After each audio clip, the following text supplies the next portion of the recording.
Fala galera, tudo bem? Bom dia, boa tarde, boa noite. O Ruivo falando com vocês aqui, tá bom?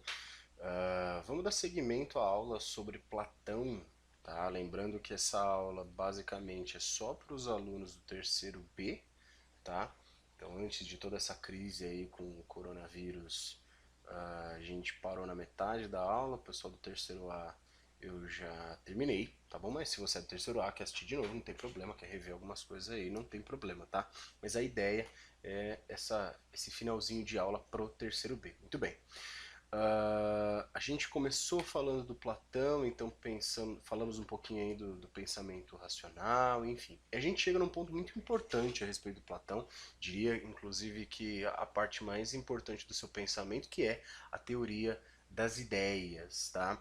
Platão ele vai dividir o mundo em duas partes. Primeiro, segundo ele, existe um mundo sensível, que é o mundo que a gente toca, sensível no sentido da sensibilidade, dos sentidos, o olfato, o paladar, o tato, enfim. E esse mundo se contrapõe ao mundo inteligível. Então existe um outro mundo, que é o mundo das ideias. O mundo sensível, ele é um mundo material, é um mundo que a gente consegue tocar, que é um mundo que a gente justamente consegue sentir, usar os nossos sentidos para compreender. Já o mundo inteligível, desculpa, e é um mundo mutável também, que as coisas mudam. Então, por exemplo, a gente pode olhar uma flor, enfim, e essa flor daqui a um tempo ter um tom diferente, mais velho, enfim, se desbotar, morrer. Então é um mundo mutável, um mundo que se transforma continuamente, né? E o mundo inteligível, que é o mundo das ideias, seria o mundo imutável. Portanto, o que ele quer que a gente compreenda aqui? Vamos pegar esse exemplo da flor, né? Quando você olha uma flor, você tem uma visão, né? Você cheira a flor, você sente alguma coisa, né? Você consegue ver uma flor mais jovem, uma flor mais murcha, enfim. Agora, a ideia de flor ela vai ser sempre a mesma. Portanto, ela é imutável.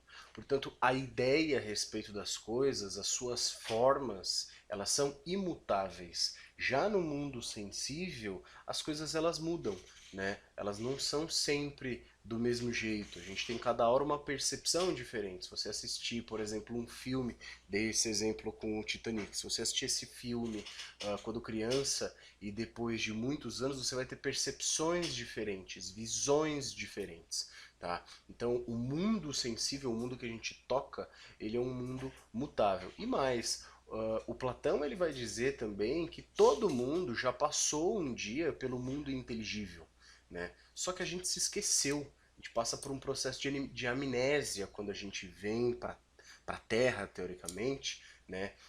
E o mundo sensível, portanto, ele é um mundo de cópias imperfeitas do que a gente um dia conheceu no mundo inteligível, tá?